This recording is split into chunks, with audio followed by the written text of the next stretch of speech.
స్థితిలోకి వచ్చి ఉన్నామండి. హల్లెలూయా. నా జీవితంలో నేను క్రిస్మస్ అంటే చిన్నప్పుడు మా నాన్నగారు మా అమ్మగారు నాకు నేర్పించింది 25వ తారీఖు తెల్లవారుజామున కొత్త బట్టలు కట్టుకొని 4 కొవ్వొత్తులు తీసుకొని మందిరానికి వెళ్ళి కొవ్వొత్తులు వెలిగించి కొత్త బట్టలు కట్టుకోవడమే మాకు తెలిసిన క్రిస్మస్. హల్లెలూయా, హల్లెలూయా. నేను చాలా అనుకునేవాడిని, నాకు బాగా ప్రార్థన వచ్చు. ఏం ప్రార్థన తెలుసా? యేసు ప్రభువు శిష్యులకు నేర్పిన ప్రార్థన. ఏం ప్రార్థన చెప్పండి? పరలోకమందున్న మా తండ్రి, ఈ ప్రార్థన నాకు బాగా వచ్చింది అనుకునేవాడిని. ఆహా, నన్ను చూసిన పెద్దవారంతా అనుకుంటే వాళ్ళు చిన్న వయసులో ఎంత ప్రార్థన చేస్తున్నాడు.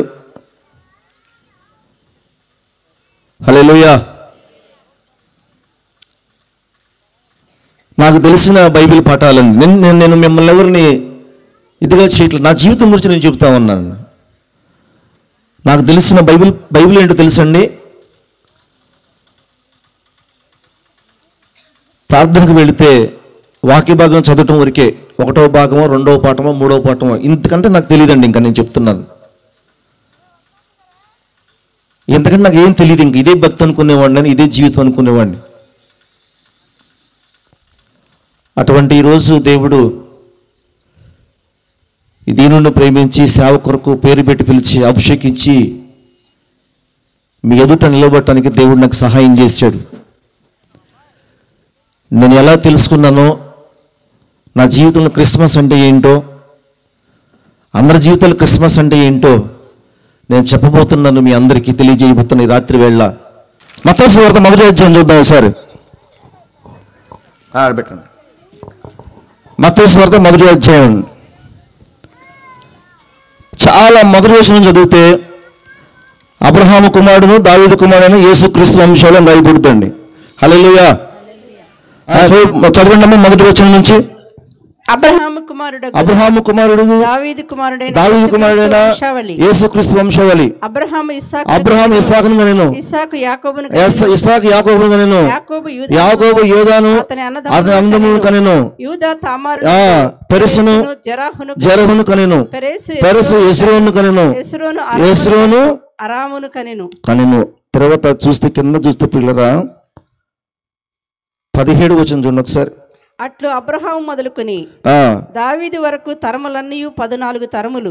చూడండి, ఫస్ట్ 14 తరాలు. ఆ తర్వాత దావీదు మొదలుకొని యూదులు బబులోను కొనబడు కాలం వరకు 14 తరములు. బబులోను కొనబడినది మొదలుకొని క్రీస్తు వరకు 14 తరాలు చరిత్ర. ఇక్కడ 14 28 14 చెప్పాలి. 28 14 ఎంత అండి? లెక్కలు రావు, మీరు మేస్తులు బాగా లెక్కేస్తారు కమ్మా. అమ్మా, మనం 3 తండ్రుల పేర్లు చెప్పలేకపోతున్నాం ఇక్కడ. హల్లెలూయా. 3 తండ్రుల పేర్లు చెప్పలేకపోతున్నాం. యేసు ప్రభువు చరిత్రలో ఆయన తాత ముత్తాతల పేరు 42 పేర్లు ఉన్నాయి ఇక్కడ. గట్టిగా చదవడం, దేవుని స్తోత్రం చెల్లిద్దామండి. ఇది ఎక్కడో లేదండి, మన దగ్గర ఉన్న బైబిల్ గ్రంథంలో మత్తయి సువార్తలో 1వ అధ్యాయం ఇవన్నీ ఉన్నాయి. యేసు ప్రభు ఎవరికి పుట్టాడు, వాళ్ళ నాన్న పేరు ఏంటి, వాళ్ళ నాన్న పేరు ఏంటి, వాళ్ళ నాన్న పేరు ఏంటి, వాళ్ళ నాన్న పేరు ఏంటి, వాళ్ళ నాన్న పేరు ఏంటి అని చెప్పేసి మొత్తం 42 తరాలు పిల్లలు అబ్రహాం దగ్గర నుంచి యేసు ప్రభు వరకు ఉన్నాయి. దీన్ని బట్టి నేను అంటా ఉంటాను, యేసు ప్రభు చరిత్ర కలిగిన పురుషుడు. గట్టిగా చెప్పకూడదు, దేవుని స్తోత్రాలు చెల్లిద్దాం. హల్లెలూయా. తర్వాత పిల్లలు 2వ మాట చూసినట్లయితే దేవుని యొక్క వాక్యం సెలవిస్తూ ఉంది. మత్తయి సువార్త 1వ అధ్యాయము 20వ వచనం చూసినట్లయితే అతడు ఈ సంగతులను గురించి ఆలోచించుకుంటుండగా ఇదిగో ప్రభుదూత స్వప్నముందు అతను ప్రత్యక్షమై దావీదు కుమారుడైన యేసేపు నీ భార్య అయిన మరియను చేర్చుకొనుటకు భయపడకుము ఆమె గర్భము ధరించినది పరిశుద్ధాత్మ వలన కలిగినది ఆమెకు కుమారుని కనును తన ప్రజలను వారి పాపముల నుండి ఆయనే రక్షించిన స్తోత్రం. మొదటిది ఏం చెప్పానంటే చరిత్ర చెప్పాము. యేసు ప్రభు ఎవరైనా దానికి చెప్తున్నాను మీకు. నేను నాకు తెలిసిన భక్తి కదా, నేను ఎలా తెలుసుకున్నాను అనే విషయం మీకు చెప్తున్నానండి. ఈయన 42 తరాలు కలిగినటువంటి కుటుంబ చరిత్ర కలిగినటువంటి మహాగణుడు, చరిత్ర పురుషుడైన యుగ పురుషుడు అంటారు. ఆ తర్వాత ఈయన పుట్టుక విధానం చూస్తే is a perfect man and perfect God అని హిస్టరీ చెప్తా ఉందండి. సంపూర్ణ మనుషుడు, అలాగే సంపూర్ణ దేవుడు అని దేవుని యొక్క వాక్యం సెలవిస్తూ ఉంది. హల్లెలూయా. ఈరోజు దేవుళ్ళు అనబడే వాళ్ళు ఈ లోకంలో చాలామంది ఉన్నప్పుడు పిల్లరా, ఏ దేవుడు చూసినా ఎక్కడో ఒక లోపం, ఎక్కడో ఒక పాపం, ఏదో ఒక దోషం. ఇదేంట్రా మనిషి, దేవుడు కూడా ఇలా చేస్తాడా, దేవుడు కూడా ఇలా ఉందా, దేవుడు కూడా ఇంతమంది ఉన్నారా, దేవుడు కూడా ఈ రీతిగా చేశాడా అనే రీతిగా ఏ దేవుడు చూసిన లోపం కనిపిస్తూ ఉంటుంది, కానీ యేసు ప్రభు జీవితంలో లోపం కనపడదు. హల్లెలూయా, హల్లెలూయా. తర్వాత ఏ మనిషిని చూసినా ప్రతి మనిషి కూడా ఏదో ఒక పాపంలో ఉంటామన్నాడు, ఏదో ఒక దోషంలో ఉంటామన్నాడు. కానీ యేసు ప్రభు వారు పుట్టినటువంటి ఈ విధానం చూస్తే ఈయన మానవుడిగా పుట్టినప్పటికీ పిల్లరా ఆయనలో ఏ లోపం కనపడిన ఒక పర్ఫెక్ట్ మనిషిగా చరిత్ర చెబుతా ఉంది. స్తోత్రం కలుగును గాక. ఈయన ఎవరయ్యా అని అంటే అసలు యోహాను సువార్త 1వ అధ్యాయం రాయబడిన మాటలు మనం గమనిస్తున్నట్లయితే, యోహాను సువార్త 1వ అధ్యాయం 1వ వచనం 2వ వచనం చూసినట్లయితే యేసు ప్రభు గురించి చక్కగా రాయబడుతుంది. స్తోత్రం కలుగును గాక. ఆదియందు అసలు ఏమీ లేనప్పుడే, హల్లెలూయా, అసలు ఏమీ లేనప్పుడే ఏముందండి? వాక్యము. వాక్యము అని అంటే వర్డ్, మాట. దాన్ని సంస్కృత భాషలో చెప్పాలనంటే, లేదంటే దేవనాగరి లిపిలో చెప్పాలంటే దీన్ని ఓం అనేటువంటి శబ్దం ద్వారా తీసుకోవచ్చు. స్తోత్రం కలిగిన గాక. దాన్నే ఆ శబ్దానికి అర్థం దేవుడు అర్థం. వాక్యము ఆదియందు వాక్యముండెను, ఆదియందు వాక్యము దేవుని వద్ద ఉండెను. ఆదియందు వాక్యం. అసలు బిఫోర్ అసలు ఏమి సృష్టి లేకముందే, భూమి ఆకాశం లేకముందే, మనుషులు లేకముందే, చెట్లు లేకముందే, ఏమీ లేకముందే, సూర్యుడు లేకముందే, చంద్రుడు లేకముందే ఏముందంటాడంటే మొట్టమొదటిగా వాక్యం ఉంది. ఆ వాక్యం ఎక్కడుందంట? దేవుని యొద్ద ఉంది. ఆ తర్వాత వాక్యము దేవుడై ఉండెను. వాక్యం దేవుని యొద్ద ఉంది. అసలు ఆ దేవుడు ఎవరంటే అసలు వాక్యమే దేవుడు. హల్లెలూయా. ఆయన ఆదియందు దేవుని యొద్ద ఉండెను. సమస్తమును ఆయన మూలముగా కలిగెను. కలిగినదేదియు ఆయన లేకుండా కలగలేదు. గట్టిగా చెప్పకు దేవుని స్తోత్రాలు చెల్లిద్దాం. హల్లెలూయా. అసలు యేసు ఎవరయ్యా అంటే చరిత్ర కలిగినటువంటి వ్యక్తి. ఈయన ఎవరయ్యా అంటే అసలు ఆయన మొదటి నుంచి ఉన్నటువంటి వ్యక్తి, మొదటి నుంచి ఉన్నటువంటి శక్తి. ఆయనే వాక్యం. మనకి రాయబడింది దేవుని యొక్క సన్నిధిలో పిల్లలు దేవుని యొక్క వాక్యం రాయబడుతూ ఉంది. వాక్యము శరీరధారి అయి, హల్లెలూయా. ఆ వాక్యమే మనుషుడు శరీరం ధరించుకొని భూమి మీదకి వచ్చింది. ఆయనే ప్రభువుని యేసు. ఆ వాక్యమే, ఆ దేవుడే శరీరాన్ని దాల్చుకొని, శరీరాన్ని ధరించుకొని ఎక్కడికి వచ్చాడండి? భూమి మీదకి వచ్చాడు, మన మధ్యకు వచ్చాడు. ఆయనే దేవుడు. స్తోత్రం కలుగు. హల్లెలూయా, హల్లెలూయా. మరి అటువంటి దేవుడు ఈ భూమి మీదకి ఎందుకు వచ్చాడండి? అదే మనం చదివిన మత్తయి సువార్తలో 21వ వచనం 1వ అధ్యాయం. ఆమె యొక్క కుమారుని కనును తన ప్రజలను వారి పాపం నుండి ఆయనే రక్షించను కనుక ఆయనకు యేసు అని పేరు పెట్టదు. హల్లెలూయా. ఎందుకు వచ్చాడు ఆయన అంటే పాపాల నుంచి రక్షించడానికి. హల్లెలూయా. ఏమంటే మొట్టమొదటి యేసు ఎవరు? ఆయన చరిత్ర ఏంటి? అసలు యేసు అంటే ఎవరు? ఆయన ఎలా పుట్టాడు? ఆయన ఒక మనిషిగా. మీరు అనుకోవచ్చు, చాలాసార్లు అనుకుంటా ఉండేవాడిని, యేసు ప్రభు మనిషిగా పుట్టడం ఏంట్రా బాబు దేవుడు, అది ఎట్ట కుదురుతున్నా ఆయన అనుకునేవాడిని. యేసు ప్రభు చనిపోవడం ఏంట్రా బాబు, గుడ్ ఫ్రైడే ఏంటి, ఈస్టర్ ఏంటి, ఇలా జరుగుతుంది అనుకునేవాడిని. నాకు అర్థమవుతా ఉంది చాలా కాలం తర్వాత. హల్లెలూయా. నా చిన్నప్పుడు క్రిస్మస్కి ఇప్పుడు క్రిస్మస్కి చాలా తేడా ఉందండి. మరి మీ క్రిస్మస్లో ఈ రోజు నేను ఎంతో మార్పు వచ్చిందని నేను అనుకుంటా ఉన్నా. ఎందుకంటే పరిశుద్ధాత్ముడు చాలా చక్కగా మీతో మాట్లాడుతున్నాడు. యేసుప్రభు వారు మనిషిగా ఎందుకు పుట్టాడు, ఆయన దేవుడుగా ఉండాలి కదా, మనిషిగా ఎందుకు తగ్గించుకోవడం అంటే ఇక్కడ ఒక లాజిక్ ఉందండి, ఇక్కడ ఒక చరిత్ర ఉంది, ఇక్కడ ఒక మర్మం ఉంది. ఆ మర్మము ఏమిటయ్యానంటే ఆయన పాపములను రక్షించడం కొరకు, పాపను విడిపించడం కొరకు ఆయన శరీరధారిగా దేవుడై ఉండి, దైవ స్వరూపుడై ఉండి, దేవునితో కూడా ఉండుట గొప్ప భాగ్యమని ఎంచుకొని కూడా ఆయన దాన్ని తుంచుకొని భూమి మీద రావడం గల కారణం ఏంటంటే ఒక పర్పస్ ఉంది. ఏంటో పర్పస్ అని అంటే మనుషుల్ని పాపాల నుంచి విడిపించడానికి. హల్లెలూయా. ఈ పాపం ఏంటయ్యా అని అంటే పాపం అనగా ఆజ్ఞను అతిక్రమించ చేయొద్దు అని పని చేయటమే. మీ ఇంట్లో పిల్లవాడు అరే అన్నం నేను తర్వాత పెడతాను నువ్వు తినొద్దురా అన్నంగా మీరు తెలియకుండా మీరు లోపల బయట ఉన్నప్పుడు సైలెంట్గా మీ వంటగదిలోకి వెళ్ళి వండిందని తింటాడే, మీకు చెప్పకుండా మీరు వద్దనంగా, అదే పాపం అంటే. ఈ విధిని, ఈ విధానాన్ని ఎవరు నిర్ణయించారా అని అంటే ఆకాశం దేవుడు మనిషికి విధించాడు.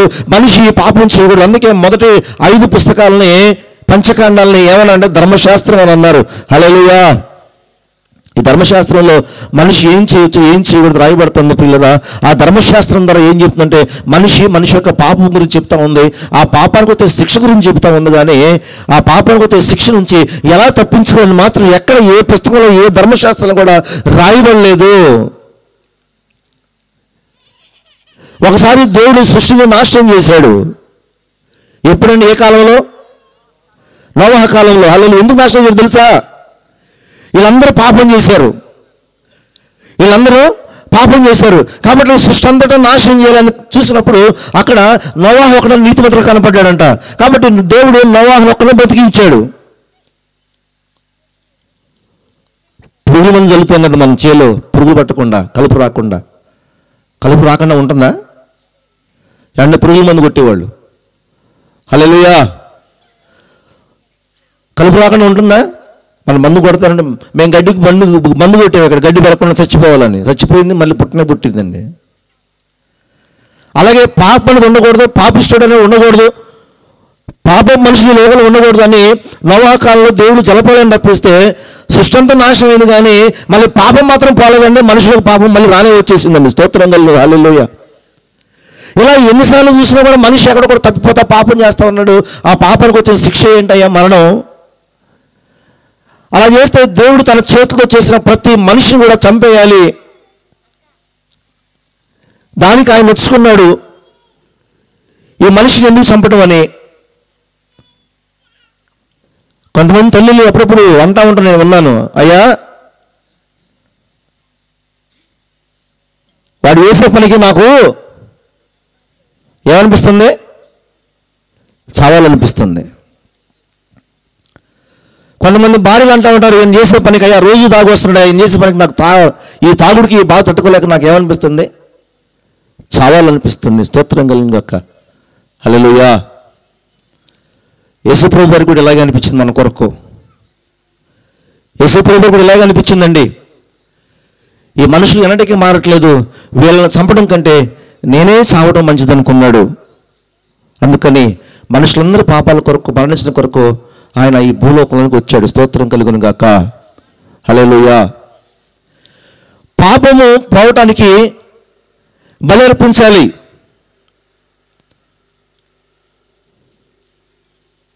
అందుకని నా చిన్నప్పుడు ఒకరోజు నన్ను లారీ ఎక్కించారు. అలా వింటున్నారా? ఇక్కడ ఉన్నారా? ఏమి ఎక్కించారండి? చెప్పాలి. ఏమి ఎక్కించారు? ఎవరిని? నన్నే. చెప్పాలి, మీరు చెప్పట్లేదు. ఏమి ఎక్కించారండి? నిద్రకళ్ళ మీద ఉన్నా. ఎక్కువ అన్నారు. ఎక్కా. యాడిగా అన్నా, నీకెందుకు ఎక్కి పండుకో అన్నారు. తెల్లారిపాటికి నల్గొండ జిల్లా అనుకుంటుంది నాకు తెలిసి పిల్లరా, జానుపాడులో ఉన్నా. హల్లెలూయా. విషయం ఏంటంటే ఒక కుటుంబం వాళ్ళు అక్కడ ఒక బలిస్తానని అర్పించుకున్నారు. అందుకని వాళ్ళ బంధువులందరూ తీసుకొచ్చారు. ఒక గొర్రెనో మేకనో, నాకు కరెక్ట్గా గుర్తులేదు కానీ ఒక గొర్రెనో మేకనో బలర్పించారు.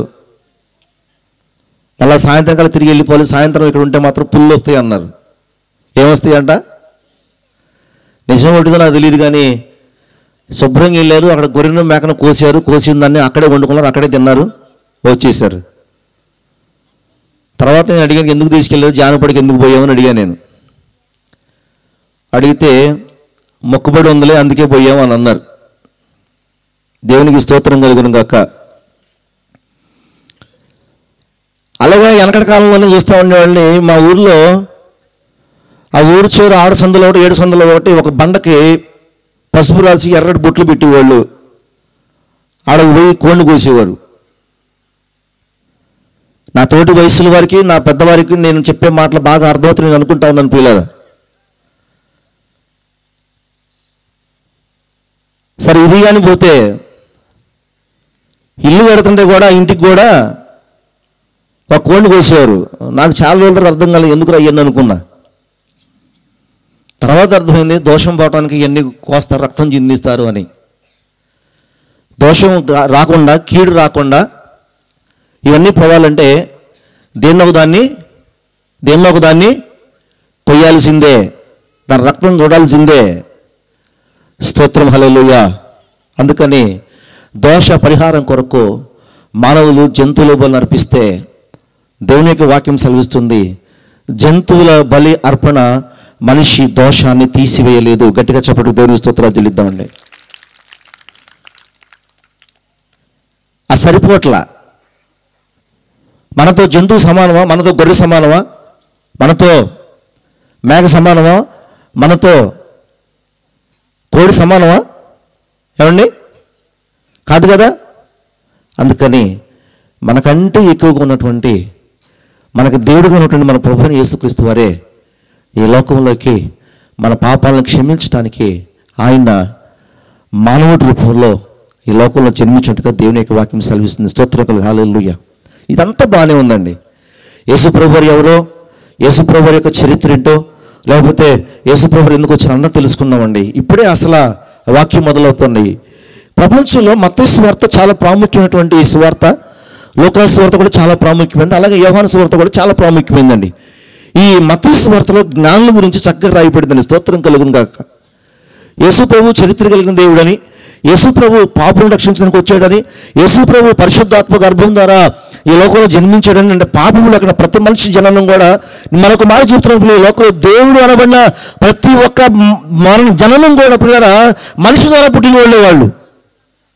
హల్లెలూయా. ఈ లోకంలో యేసుప్రభు తప్ప దేవుడిగా కొలవబడుతున్న ప్రతి ఒక్కళ్ళ జన్మ మానవుని ద్వారా పుట్టిన వ్యక్తుల వాళ్ళు. మానవుడితో సంబంధం లేకుండా పుట్టిన ఒకే వ్యక్తి ఎవరయ్యా, ఒకే ఒక దైవం ఎవరయ్యా అంటే ఆయనే ప్రభు అయిన యేసుక్రీస్తు వారు. దేవునికి మహిమ కలుగును గాక. ఇప్పుడైనా తెలుసుకున్న పిల్లరా ఈయన దేవుడా కాదా అనే విషయాన్ని. సరే, ఇక ముందు భాగానికి వస్తే పోరా 1వ అధ్యాయం అయిపోయి 2వ అధ్యాయంలోకి వచ్చేసరికి ఈయన పుట్టంగానేనంట, యేసుప్రభు పుట్టంగానేనంట ఆకాశం ఏముంటుందంట, ఇందాకలా సుధీర్ గారు చెప్పినట్టు ఏముంటుందంటే ఆకాశంలో నక్షత్రం పుట్టిందంట. స్తోత్రం కలుగు హల్లెలూయా. నక్షత్రము ఎప్పుడు కూడా స్వయం ప్రకాశకాలంట, అవి ప్రకాశిస్తూ ఉంటాయి. అవి ఆది కాండంలో దేవుని యొక్క వాక్యం రాయబడుతుంది. దేవుడు అంట సృష్టి అంతా చేసిన తర్వాత పగలు నేలటానికి, రాత్రిని నేలటానికి ఏం పుట్టించాడంట? ఆకాశంలో జ్యోతులను పుట్టించాడంట. ఆ జ్యోతుల్ని ఏమన్నారంటే నక్షత్రాలు అన్నారు. హల్లెలూయా, హల్లెలూయా. మీకు తెలిసే పిల్లరా, నక్షత్రం అంటే మనకు కనిపించే స్టార్స్ పైన ఉన్నాయి చూడండి. వెన్నెల అంటే ఎట్లా వచ్చింది? వెన్నెలది ఒక చంద్రుడి వల్ల వచ్చిందేం కాదు. అది చంద్రుడితో పాటు మిగిలిన నక్షత్రాలు కూడా, అంటే చంద్రుడు లాంటి ఆకారం గల నక్షత్రాలు కూడా ఇంకా ఆకాశంలో చాలా ఉండటం వల్ల ఆ వెలుగు మనం చూస్తూ ఉన్నాం. సూర్యుడు లాంటి వెలిగించే నక్షత్రాలు ఆకాశంలో చాలా ఉన్నాయి. మరి సూర్యుడు వెలుగు ఎందుకు మనకు కనిపిస్తున్నాయి అని అంటే సూర్యుడు భూమికి సమీపంగా ఉన్నాడు, చంద్రుడు భూమికి సమీపంగా ఉన్నాడు. అందుకని వాటి కాంతి మనకు కనిపిస్తూ ఉంది. భూమికి చాలా దూరంగా ఉండే సూర్యుడి కంటే, చంద్రుడి కంటే పెద్ద నక్షత్రాలు చాలా ఉన్నాయి. అవి మనకి ఎందుకు కనిపించట్లేదంటే అవి మనకి దూరంగా ఉండటం వల్ల. హల్లెలూయా. సర్వ పిల్లరా, యేసు ప్రభువు పుట్టంగానే ఆకాశం ఏం పుట్టిందంట? నక్షత్రం పుట్టిందంట. నక్షత్రం అని అంటే జ్యోతి, లేదంటే వెలుగు. స్తోత్రం కలుగు హల్లెలూయా. చూడండి, యోహాను సువార్త 1:4 చూడండి ఒకసారి. యోహాను సువార్త 1:4. ఆయనలో జీవముండెను, ఆయనలో జీవముండెను, ఆ జీవము మనుషులకు వెలుగైయుండెను, ఆ జీవము మనుషులకు వెలుగైయుండెను, ఆ వెలుగు చీకటిలో ప్రకాశించుచున్నది కానీ, ఆ వెలుగు చీకటిలో ప్రకాశించుచున్నది కానీ చీకటి దాన్ని గ్రహింపకుండెను. చీకటి దాన్ని గ్రహింపకుండెను. హల్లెలూయా. ఏమండి, ఆకాశంలో ఏం ముట్టిందండి? నక్షత్రం ముట్టింది. ఆకాశం ఏమైనా సందులో ఉందా? హలో, ఆకాశం సందులో ఉందా? ఆకాశం గొంతులో ఉందా? ఆకాశం బుట్లో ఉందా? పైకి చూడండి, ఆకాశం పైకి చూడండి ఒకసారి. పైకి చూడాలి, నన్ను ఏమంటారండి? చూడండి అమ్మా, నన్ను చూస్తారు, పైకి చూడండి అమ్మా. ఏం కనబడుతుంది అక్కడ? ఏం కనబడుతుంది? ఆకాశం ఉందా? అక్కడ ఆకాశంలో వెలుగు పుడితే, చుక్క పుడితే, నక్షత్రం పుడితే ఒకరికే కనిపించిందా? అందరికి కనిపించిందా? చెప్పాలి. హల్లెలూయా. ఒకరికి కనిపిస్తుందా? అందరికి కనిపిస్తుందా? అందరికి కనిపించాలి కదా. కానీ అందరికి కనిపించలేదు. అది జ్ఞానునికి మాత్రమే కనిపించింది. నేను చెప్పే మాట అర్థం చేసుకునే ప్రయత్నం. ఎక్కువసేపు నేను చెప్పాలనుకోవట్లేదు. ఇప్పుడు నా మాటలు ముగిస్తాను, ఇంకా చాలా కార్యక్రమాలు ఉన్నాయి. హల్లెలూయా. ఆకాశం అందరికి కనబడుద్ది. ఆకాశంలో ఉన్నటువంటి నక్షత్రం అందరికి కనబడుద్ది. ఆకాశాన్ని ఎవరు దాచలేరు. ఆకాశాన్ని ఎవరైనా చూడొచ్చు. కానీ ఈ లోకములో యేసుప్రభు పుట్టినటువంటి ఆ నక్షత్రాన్ని, ఆ జ్యోతిని జ్ఞానులు మాత్రమే చూశారు. మిగతా వారికి కనబడలేదా అన్నారంటే, మిగతా వారికి కనబడకుండా దాన్ని ఎవరు దాచలేదు. కానీ అది అందరూ కనబడింది. కానీ మిగిలిన వారు ఆ నక్షత్రాన్ని చూడలేకపోయారు. హల్లెలూయా. వారికి మాత్రం ఎందుకు కనబడి ఉన్నాయనంటే, వారు ఎవరండి? వారు జ్ఞానులు. మూర్ఖులకి నక్షత్రం కనపడలా, అజ్ఞానులు కనపడలా. మూర్ఖుడు అంటే ఎవడండి? చెప్పిన మాట వినేవాడు. మూర్ఖుడు అంటే ఎవడండి? చెప్పిన మాట అర్థం చేసుకునేవాడు. మూర్ఖుడు అంటే ఎవడండి? దేవుడు అంటే భయం లేనివాడు. మూర్ఖుడు అంటే ఎవడండి? చెప్తున్నవాడుగా ఆలకించిన వాడు మూర్ఖుడు. హల్లెలూయా. జ్ఞానం గలవాడు ఎవడో తెలుసండి? దేవుడు అంటే భయం కలిగినవాడు. జ్ఞానం గలవాడు ఎవడో తెలుసండి? ఏమండి? చెప్తుంటే ఆలకించి విని మాట్లాడేవాడు జ్ఞానం గలవాడు. స్తోత్రం కలిగింది అక్క. ఈ ముగ్గురు జ్ఞానం ఒక దగ్గర లేదు తెలుసండి. ప్రపంచ చరిత్ర చెప్తా ఉంది. ఈ ముగ్గురు ఒక ప్రాంతంలో కొన్నూరులో లేరు, మాగళ్ళలో లేరు, నంద్యాలలో లేరు, ఎన్టీఆర్ జిల్లాలో లేరు. ఒక్కొక్కరు ఒక్కొక్క ప్రాంతంలో ఉన్నారు. ఒక్కొక్కరు ఒక్కొక్క దేశంలో ఉన్నారు. ఆ దేశంలో ఉన్న వాళ్ళు ఇట్లా చూసి, ఇదేంట్రా కొత్తగా నక్షత్రం కనపడతా ఉంది, ఈ నక్షత్రాన్ని చూద్దామని చెప్పేసి అని ఒక్కొక్కరు ఒక్కొక్క ప్రాంతం నుంచి బయలుదేరని చెప్పేసి చరిత్ర చెప్తా ఉంది. గట్టిగా చెప్పడానికి దేవునికి స్తోత్రాలు చెల్లిద్దామండి. ఇప్పుడు మరొక మాటలు మీకు వివరంగా చెప్పాలంటే, మదిల్లో ఒక జ్ఞానం ఉన్నాడు, ఆ జ్ఞానికి నక్షత్రం కనపడింది. నల్గొండలో ఒక జ్ఞానం ఉన్నాడు, ఆ జ్ఞానికి నక్షత్రం కనపడింది. విజయవాడలో ఒక జ్ఞానం ఉన్నాడు, విజయవాడలో ఉన్నటువంటి జ్ఞానికి నక్షత్రం కనపడింది. నక్షత్రం వరకు ముందుకు వెళ్దామంటే మధుర నుంచి ఒక ఆయన బయలుదేరాడు, విజయవాడ నుంచి ఒక ఆయన బయలుదేరాడు, నల్గొండ నుంచి ఒక ఆయన బయలుదేరాడు. నక్షత్రం అంతా సూటిగా వెళ్ళిపోయి ఎక్కడ ఆగిందంటే హైదరాబాద్లో ఆగింది. అక్కడికి వెళ్ళి ముగ్గురు కలుసుకున్నారండి. అంటే బెత్లెహేములో ఆగింది అది వెళ్ళి. యేసు ప్రభు. అర్థమవుతుంది నా మాటలు? నా మాట అర్థమవుతున్నాయి మీకు? హల్లెలూయా. అక్కడికి వెళ్ళినట్టుగా దేవుని యొక్క వాక్యం సెలవిస్తుంది. పిల్లలు, నక్షత్రం అంటే వెలుగు. ఆ వెలుగు ఎవరయ్యానంటే యేసు ప్రభు వారు. నేను లోకమునకు వెలుగై ఉన్నాను. ఆ వెలుగు చీకటిలో ప్రకాశించుతున్నది, కానీ చీకటి దాన్ని గ్రహించట్లేదు. ఈరోజు నేను చెప్పాను కదండి, ఆకాశ నక్షత్రం అందరికి కనపడుద్ది, కానీ జ్ఞానంలో దాన్ని చూశారు. ఈ లోకంలో యేసు ప్రభు అందరికీ ప్రభువై ఉన్నాడు. ఒకరోజు దేవుని యొక్క వాక్యం చదువుతుంటే చాలా సంవత్సరాల తర్వాత వాక్యాన్ని చదివిన తర్వాత యేసు ప్రభు ఒక అవగాహన వచ్చింది నాకు. అపోస్తలుల కార్యాలు 10వ అధ్యాయం 30వ వచనం చదువుతా ఉంటే అందులో ఒక మాట రాయబడింది. పిల్లగా, యేసుక్రీస్తు అందరికీ. ఇదేంటి అందరికీ ప్రభు అంటే? మాకే కదా. నా ప్రియ యవనస్తులారా, బైబిల్ పట్టుకుని అనుకుంటా ఉండండి, ఈ యేసు ప్రభు ఈ దేవుడు మాకే, ఈ దేవుడు మాకే, మా కులానికే, మా జాతికే, ఈయన మాకు సంబంధించిన దేవుడు అనుకునేవాడు నేను. అడవి వెళ్ళిన తర్వాత దేవుని యొక్క వాక్యం రాయబడుతుంది, యేసుక్రీస్తు అందరికీ ప్రభు. ఇదేంటారు బాబు, అందరికి దేవుడు ఏంటారు? మాకు కదా దేవుడు. హల్లెలూయా, హల్లెలూయా. వాక్యం చదువుతామంటే అర్థం కావట్లేదు అందరికీ ప్రభువు. అసలు ఈ మాట ఎందుకు రాయబడింది? యేసుక్రీస్తు అందరికీ ప్రభు అనే మాట అని చెప్పి ఆ అపోస్తల కార్యాలు 9వ అధ్యాయం 10వ అధ్యాయం మళ్ళీ 1-2 సార్లు చదివితే అప్పుడు అర్థమైందండి. దేవునికి మహిమ కలిగినది. అసలు ఈ ప్రభు మనకు కాదు, మనకు కాదు, మన దేవుడు కాదు. తెలుసా మీకు సంగతి? అబ్రహాము సంతానం ఇశ్రాయేలు ప్రజలకు దేవుడుగా ఉన్నాడు ఆయన. వారి పాపాలను క్షమించడానికి వచ్చాడు ఆయన.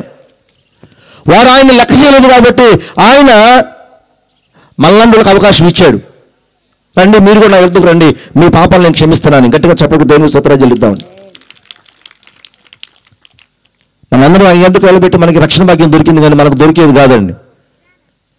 పాపాల శాపాల్లో మునిగిపోయి చివరికి మరణించే స్థితులకి వెళ్ళిపోయేవారు తప్ప రక్షించబడే స్థితులకి ఏ రోజు కూడా వచ్చేవాళ్ళం కాదు. దేవునికి మహిమ కలుగాక. నేను చెప్తాను పిల్లరా, ఆయన లోకానికి వెలుగుగా ఉన్నాడు. ఇప్పటికీ ఆయన వెలుగే. ఆయన అప్పుడే వెలుగే, ఇప్పుడు వెలుగే. ఆ రోజు నక్షత్రాన్ని ఆ జ్ఞానం చూశారు. ఈ రోజు ఎంతమంది చూశారు ఆ వెలుగుని? ఆ ప్రభువైన క్రీస్తుని ఎంతమంది చూశారు? ప్రశ్నించుకోవాల్సిన మాట ఇది. తర్వాత చూసిన తర్వాత వాళ్ళు ఏం చేశారో తెలుసండి? 2వ అధ్యాయం 2వ వచనం. యూదుల రాజుగా పుట్టినవాడు ఎక్కడ ఉన్నాడు? తూర్పు దిక్కున మేము ఆయన నక్షత్రం చూసి ఆయన పూజింపవచ్చితమని పూజింపవచ్చితమని చెప్పి స్తోత్రం కలిగిన. హల్లెలూయా. మొట్టమొదటి వాళ్ళు ఏం చూశారండి? దేన్ని చూశారు? నక్షత్రాన్ని చూశారు. చూసిన తర్వాత ఏం చేశారండి? పూజించటానికి బయలుదేరి వెళ్ళారు. మొత్తానికి వెళ్ళిన తర్వాత దారి కనపడలే వాళ్ళకి. దారి కనపడలేదని ఒకళ్ళు కనపడ్డారు. ఆ ఒకళ్ళు ఎవరంటే హేరోదు. హల్లెలూయా. ఆ ఒకళ్ళు ఎవరయ్యారంటే హేరోదు. మొత్తానికి వెళ్ళారు. హేరోదుని అడిగారు, ఎందుకు హేరోదు దగ్గరికి ఎందుకు వెళ్ళారంటే హేరోదు రాజు. ఈరోజు మనం అంతే, పెద్ద మనుషులు కనిపిస్తే పోయి వాళ్ళ దగ్గర సలహాలు తీసుకుంటాం, వాళ్ళని అడుగుతూ ఉంటాం పోయి. అసలు సత్యాన్ని మర్మాలను గ్రహించుకోం. అక్కడ పోయిన తర్వాత ప్రియరా, వాళ్ళు యూదుల రాజులకు పుట్టినవాడు ఎక్కడున్నాడు అని అంటే వాళ్ళకి అర్థం కాలేదు. మొత్తం జ్ఞానులు శాస్త్రులు అందరూ పిలిపించి చెక్ చేయండి అబ్బాయి మొత్తం అన్నారు. అంటే మొత్తం అన్ని గ్రంథాలు తీసి చూస్తే యోధాబుద్ధులకు మీద ఆయన పుట్టాలని రాసి ఉంది, పుడతాడని రాసి ఉంది అని చెబితే వాళ్ళు వెతుక్కుండా మళ్ళీ అక్కడికి వెళ్ళిపోతుంటే వారికి దారి చూపించుతుంట నక్షత్రం. స్తోత్రం కలుగును గాక. హల్లెలూయా. ఆ వెలుగు అంటే వారికి దారి చూపించిందంటండి. దారి చూపించి యేసు ప్రభు శిష్యుడిగా ఉన్న చోటుకి వెళ్ళి ఆ నక్షత్రం ఆగిందంటండి. దేవుని నామమున మహిమ కలుగును గాక. ఈరోజు నేను చెప్తాను పిల్లలు, నీకు నువ్వు వెలుగుని ఎప్పుడైతే చూస్తావో, వెలుగులో ఎప్పుడైతే నడుస్తావో అది ఎక్కడికి తీసుకెళ్తుందంటే వెలుగైన ఆయన దగ్గరకు నేను తీసుకెళ్తుంది. కానీ నువ్వు చూడట్లేదు. ఎన్ని సంవత్సరాలు చూడకుండా ఉంటావు? ఇంకా నాకులాగా అక్కడే ఉండిపోతావా? ఆయన వెలుగుని చూసి ఆయనతో ప్రయాణం చేయడానికి సిద్ధపడతావా? ఈ రాత్రి వేళ ఒకటి నువ్వు ఆలోచించుకోవాలని ప్రభు పెట్టి మనం చేస్తూ ఉన్నాను. ఆ తర్వాత అదే 2వ అధ్యాయం చూసుకున్నట్లు ప్రియులరా, దేవుని యొక్క వాక్యం రాయబడతా ఉంది. 2వ అధ్యాయం 9వ వచనం చూడండి ఒకసారి. వారు రాజు మాట విని బయలుదేరిపోవచ్చుండగా ఇదిగో తూర్పు దేశమున వారు చూసిన నక్షత్రము ఆ శిశువు ఉండిన చోటుకి మీదుగా వచ్చి నిలిచి వరకు వారికి ముందుగా నడిచెను. వారు నక్షత్రం చూసి అత్యానందభరితులై ఇంటిలోనికి వచ్చి తల్లి అయిన మరియను ఆ శిశువును చూచి సాగిలపడి ఆయనను పూజించి తమ పెట్టెలు విప్పి బంగారమును సామ్రాణిని బోళమును కానుకలుగా ఆయనకు సమర్పించి స్తోత్రం కలిగిన. చూసిన వాళ్ళు అలాగే లేరండి. వచ్చారు, ఆయన్ని పూజించారు, ఆయన దగ్గరికి వచ్చారు. ఇవాళ చాలా మంది యేసు ప్రభువుని చూస్తున్నారు కానీ ఆయన దగ్గర రాలేకపోతున్నారు. వెలుగును చూస్తున్నారు కానీ వెలుగును నడవలేకపోతున్నారు. వెలుగును చూస్తున్నారు కానీ వెలుగును గ్రహించుకోలేకపోతున్నారు. ఇంకా చీకటి బ్రతుకులే, ఇంకా చీకటిలో ఉంటున్నారు. వారు మాత్రం అలా లేరు పిల్లరా. వారు ఖచ్చితంగా ఆయన దగ్గరికి వచ్చారు. వారు ఆ నక్షత్రం చూడగానే వాళ్ళు సంతోషం కలిగిందంటండి. అత్యానంద భరితులయ్యారంట జ్ఞానులు. వాళ్ళు ఎవరండి? వాళ్ళు ఆయన చూడగలిగింది? ఆయన దగ్గరికి వచ్చింది ఎవరు? ఆ నక్షత్రాన్ని చూసింది ఎవరు? జ్ఞానులు. స్తోత్రం కలిగిన. హల్లెలూయా. ఆ తర్వాత పిల్లలు దేవుని యొక్క వాక్యం రాయబడుతుంది. వచ్చిన తర్వాత వాళ్ళు ఏం చేశారంట? ఆయన చూసిన తర్వాత ఏం చేశారో తెలుసా? సాగిలపడ్డారంట. తెలుసండి సాగిలపట్టడం ఏంటో తెలుసా? మోకరించి నమస్కారం చేయటం, నేల మట్టు వంగి నమస్కారం చేయటాన్ని సాగిలపడని అంటారు. వారు జ్ఞానులు. అక్కడ ఉంది, ఆ పశువుల తొట్లు ఉంది శిశువు. ఆ శిశువుని చూసంట వారు సాగిలపడంట ఆయన్ని పూజించారని రాయబడింది. స్తోత్రం కలుగు. హల్లెలూయా. నిజంగా ఈరోజు నీ క్రిస్మస్ నిజంగా నువ్వు అనుభవించాలనంటే మొట్టమొదటిగా నువ్వు ఆయన వెలుగును చూడాలి, ఆయన దగ్గరికి రావాలి, ఆయనకి సాగిలపడాలి, ప్రభువుని చేసుకు సాగిలపడాలి, అలాగే ఆయన నువ్వు పూజించాలి. స్తోత్రం కలుగును గాక. దేవుని యొక్క వాక్యం సెలవిస్తుంది, దేవుడు ఆత్మ కనుక ఆయన ఆరాధించేవారు ఆత్మతోనూ సత్యముతోనూ ఆరాధించాలి. ఎట్ట పెడితే అట్లా చేస్తే అది నువ్వు దేవుడిని ఆరాధించినట్టు కాదు, నువ్వు దేవుణ్ణి చూసినట్టు కాదు, నీవు దేవునితో సహవాసం చేసినట్టు కాదు. కాబట్టి రాత్రి వేళ దేవుని యొక్క వాక్యం సెలవిస్తుంది, పిల్ల నిజంగా ఆయన వెలుగును నువ్వు చూస్తే ఆయన దగ్గరికి రా, ఆయన దగ్గరికి వస్తే ఆయనకి సాగిలిపడు, ఆయన దగ్గర సాగిలిపడితే ఆయన దగ్గర ఆయన ఆరాధన చేయి. అందుమాత్రమే కాదు, వారంట తమ పెట్టెలు విప్పారంట. ఏమి విప్పారండి? పెట్టెలు విప్పారంట. నువ్వు ఈరోజు ఏమి పోసల్లా, ఈ రాత్రి వేళ నువ్వు చేయాల్సిన పని ఒకటి విప్పాలి. అదేంటంటే నీ మనసు విప్పాలి, నీ హృదయాన్ని విప్పాలి ఆయన దగ్గర. గట్టిగా చెప్పండి, దేవుని స్తోత్రాలు చెల్లిద్దామని. ఎన్ని రోజులు మూసుకుపోతాయి, ఎన్ని రోజులు హృదయాన్ని కఠినం చేసుకుంటావు, వాక్యాన్ని కఠినం చేసుకుంటావు, దేవుని మాట్లాడి కఠినం చేసుకుంటావు, లోబటాన్ని కఠినం చేసుకుంటావు. ఎందుకు కఠినం చేసుకుంటావు నువ్వు? నీ జీవితం ఎన్ని క్రిస్మస్లు పోయి ఉంటాయి. ఇందాక దైవజనులు చెప్పారు, క్రిస్మస్ అంటే క్రైస్ట్ ప్లస్ మాస్. మాస్ అంటే ఆరాధన, క్రైస్ట్ అంటే క్రీస్తు. హల్లెలూయా. క్రిస్టోస్ అనేటువంటి గ్రీకు పదం నుంచి క్రీస్తు అనే పదం ఉద్భవించింది. దానికి మూల భాషలో హెబ్రీ భాషలో మెస్సియా అనేటువంటి పదాన్ని గ్రీకు భాషలో క్రిస్టోస్ అన్నారు, దాన్ని ఇంగ్లీష్లో క్రైస్ట్ అన్నారు, దాన్ని తెలుగులోకి వచ్చేసరికి క్రీస్తు అని చెప్పడం జరిగింది. పిల్లల క్రీస్తు అంటే అభిషిక్తుడు అన్నది. దేవునికి మహిమ కలుగును గాక. దేవుని యొక్క వాక్యం సెలవిస్తూ ఉంది, నిజంగా ఆయన్ని చూస్తే నువ్వు ఆయన దగ్గరికి వస్తే సాగిలపడితే ఆయన్ని పూజించు, అలాగే నీ హృదయాన్ని ఆయన దగ్గర విప్పు. స్తోత్రం కలుగు. తర్వాత రాయబడుతుంది దేవుని యొక్క వాక్యం 12వ వచనము. తర్వాత హేరోదు వద్దకు వెళ్ళవద్దని స్వప్నమందు దేవుని చేత బోధించబడిన వారై వారు మరి ఒక మార్గమున తమ దేశమునకు తిరిగి వెళ్ళి. స్తోత్రం కలుగును గాక. వారు వచ్చింది ఒక దారి, దేవుని చూసిన తర్వాత తమ మనసులను మార్చుకొని తాము దేవుణ్ణి పూజించి ఆరాధించి వాళ్ళు మరొక మార్గంలో నుంచి తమ తమ దేశాలకు వెళ్ళిపోయినట్టుగా దేవుని యొక్క వాక్యం సెలవిస్తుంది. ఈరోజు ఎంతో ప్రయాసతో భారంతో ఈ ప్రదేశానికి వచ్చావు కదా, వస్తా ఏ మార్గం నుండి వచ్చావో, ఏ ఆలోచన నుండి వచ్చావో, ఏ తలంపు గుండా వచ్చావో తెలియదు, కానీ ఇప్పుడైతే దేవునితో చెప్తున్నాడు, వస్తే గిస్తే కనుక నీ మనసు ఇప్పాలి. మనసు ఇప్పితే కనుక నువ్వు ఆరాధన చేస్తావు, ఆయన పూజిస్తావు, ఆయన సాగిలిపడతావు. నిజంగా ఆయన సాగిలిపడి నువ్వు పూజిస్తే కనుక ఖచ్చితంగా నీ మార్గం మారిపోతుంది. వచ్చిన మార్గం కాదు, నువ్వు మరొక నూతనమైన మార్గంలో ఇప్పుడు నడుస్తావు. ఇక్కడ నుంచి దేవునికి మహిమ కలుగు. హల్లెలూయా. నీ మార్గాన్ని మార్చుకోవాలనుకుంటున్నావా లేదా? లేకపోతే నాకులాగే కొన్ని సంవత్సరాల క్రితం చేసిన క్రిస్మస్ లాగే నేను నీ మార్గం ఉండాలనుకుంటున్నావా? లేకపోతే నూతనంగా నీ మార్గాన్ని మార్చుకోవాలనుకుంటున్నావా? ఒకసారి ఆలోచన చేసుకుని పిల్లల, నీ జీవితంలో క్రిస్మస్ ఎన్నో వస్తూ ఉంటాయి, పోతూ ఉంటాయి, కానీ ఎంతవరకు అవి నీ జీవితంలో పనిచేస్తుంది అనేది వినాలి. అంటూ ఉంటాం కదా మనం, క్రిస్మస్ రావడంతో పైన స్టారు, లోపల చెప్పండి, లోపల స్టారు, పైన స్టారు, లోపల బారు. ఇదే పని. ఇంకా పండగ వచ్చిందంటే చాలు జోరు ఎవరిని వాళ్ళని ఆపలేవు. ఇంకా అసలు కొంతమంది రోజు పండగ, రోజు క్రిస్మసే, తెల్లారితే క్రిస్మసే. హల్లెలూయా. అయ్యారా మూర్ఖులారా, బుద్ధి తెచ్చుకోండి. జ్ఞానం గలవాడు దేవుడు చూస్తాడు, వెలుగును చూస్తాడు. ఇన్ని సంవత్సరాలు వచ్చినాయి, నీకు పిల్లలు పుట్టి నీ పిల్లలు పెళ్ళిళ్ళు అయ్యి ఇంకా నువ్వు ముసలిదానికి వచ్చిన తర్వాత కూడా నువ్వు ఇంకా పండుగ చేసుకున్నట్ల పొద్దున్న లెగిస్తే ఇదే పండుగ, ఇంకా వేరే పండుగ లేదా నీకు? ఏం పండుగ అది? పొద్దున్న లెగిస్తే పండుగే. ఇప్పటికన్నా మారండి, ఇప్పటికన్నా మీ జీవితాలను కట్టుకోండి, మీ మార్గాలను మార్చుకోండి, మీ బ్రతుకులు మార్చుకోండి. లేకపోతే రేపు అనేది నీకు ఉండకపోతే నీ జీవితంలో మార్పు చెందడానికి నీకు అవకాశం ఉండదు. ఇంకా ఈరోజే, ఈ క్షణమే నువ్వు మారితే గిరిది ఇప్పుడే మారాలి, ఇప్పుడే నీ మనసును మార్చుకోవాలి.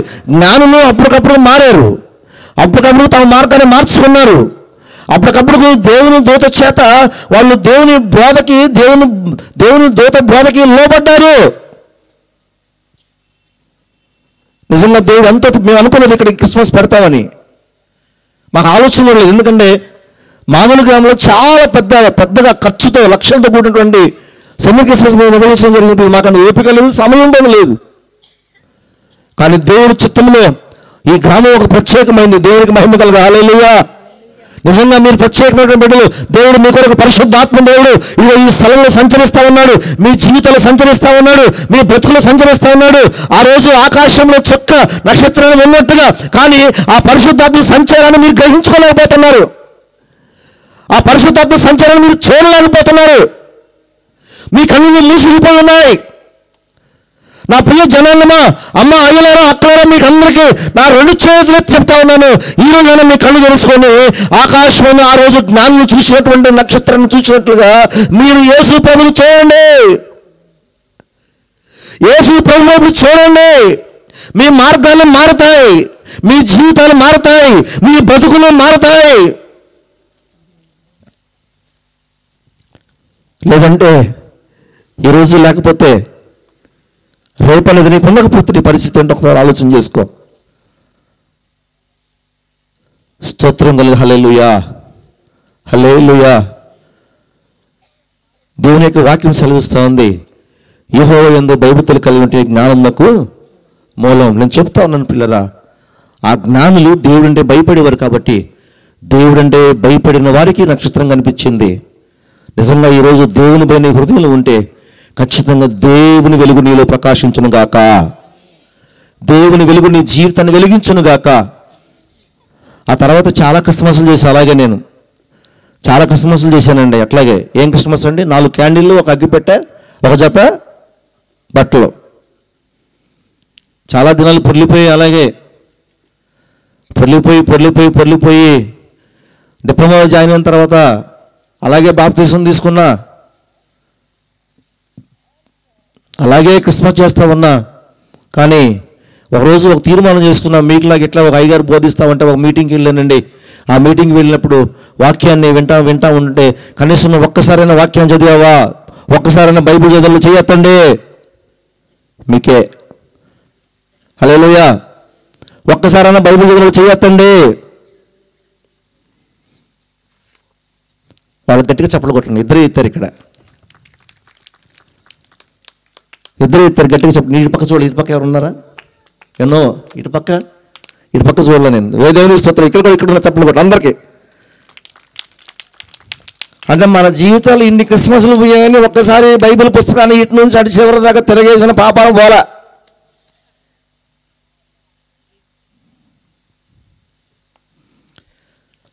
నిజంగా దేవుడు మిమ్మల్ని దర్శించిన కదా. హల్లెలూయా. అలా వెళ్తా సంవత్సరాలు గడుస్తూ ఉంటే ప్రియులరా, బయటికి వెళ్తే స్నేహితుల దగ్గరికి వెళ్ళిన తర్వాత నేను క్రిస్టియన్ అని చెప్పుకుని సిగ్గుపడేవాడిని. ఎందుకంటే క్రిస్టియన్ అని చెప్పుకుంటే నన్ను ఏ తక్కువ కులం కింద అనుకుంటానన్న భయం నాకు. ఆ క్రిస్మస్లో ఉన్నప్పుడు బైబిల్ తీసుకుని ప్రార్థనకి వెళ్ళాలంటే కవర్లో పెట్టుకుని వెళ్ళేవాడిని. కవర్లో. హల్లెలూయా. కవర్లో పెట్టుకుని వెళ్ళాను. సిగ్గు. ఎందుకని?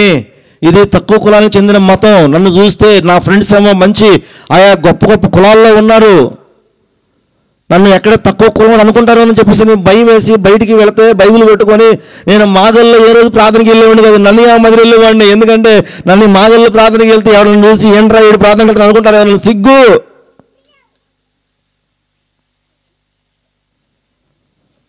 నాకు తెలిసి నేను అనుకుంటాను ఈరోజు ఇక్కడ నాలాంటి వాళ్ళు చాలా మంది ఉండి ఉంటారండి.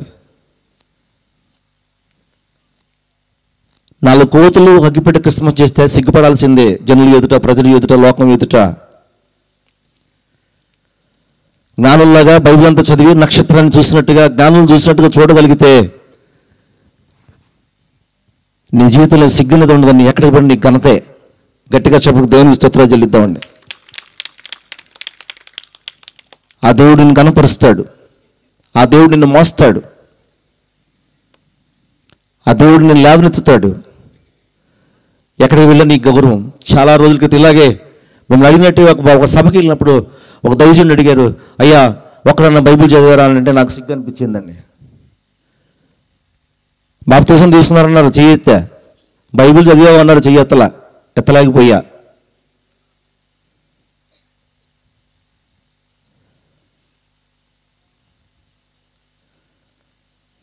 బైబిల్ చదవడం ప్రారంభించిన తర్వాత నేను దేవుణ్ణి చదవటం ప్రారంభించానండి. బైబిల్ గ్రంథం పరిశుద్ధంగా అర్థమవుతూ ఉంటే నాకు దేవుడు అర్థమవుతూ ఉన్నాడు. ఆయన వెలుగుని నేను చూడగలిగాను, ఆయన స్వరాన్ని నేను వినగలిగాను, ఆయన దర్శనాన్ని నేను చూడగలిగాను, ఆయన పిలుపుకు నేను లోబడ్డాను. కాబట్టి ఈరోజు ఈ క్రిస్మస్లో మీ ముందుకు వచ్చి దేవుని యొక్క వాక్యాన్ని ప్రకటించడానికి దేవుడు నాకు సహాయం చేశాడు. నాలాగే మీ జీవితాలు మారునుగాక. నాలాగే మీరు కూడా జ్ఞానం చూసిన నక్షత్రాన్ని చూచుదురుగాక. నాలాగే మీరు కూడా ఆయనకి సాగిలిపడుదురుగాక, ఆయనకు మొక్కుదురుగాక. మీ మనసులు ఇవ్వబడునుగాక, మీ మార్గాలు మార్చబడునుగాక. కళ్ళు మూసుకుంటే ప్రార్థన.